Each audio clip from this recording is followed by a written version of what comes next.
नमस्कार. कळण्याच्या भाकरीचं पीठ बनवण्यासाठी ज्वारी किंवा दादर 1 किलो, काळी उडीद डाळ पावशर, धने 1 चमचा, मेथीदाणे 1 चमचा, जिरंसुद्धा तुम्ही घालू शकतात. खडे मीठ घालावं. खडे मीठ नसेल तर भाकर करताना तुम्ही त्यामध्ये आपलं साधे मीठ घालून भाकर करावी. हे सर्व व्यवस्थित एकत्र करून आपल्याला चक्कीमधून दळून आणायचं आहे. ज्याप्रमाणे आपण भाकरीचं पीठ दळतो त्याचप्रमाणे.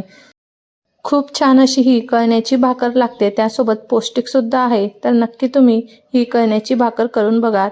गरमागरम कळण्याची भाकर आणि त्यासोबत मस्त असा मिरच्यांचा ठेचा खूप छान लागतो. नक्की करून बघा. किंवा तुम्ही तिळाची चटणीसुद्धा या भाकरीसोबत खाऊ शकतात. थंडीमध्ये ही भाकर खूप छान लागते.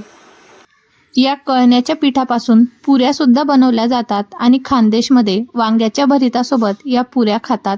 अप्रतिम अशा ह्या पुऱ्या लागतात. त्यासुद्धा तुम्ही भरतासोबत करू शकतात.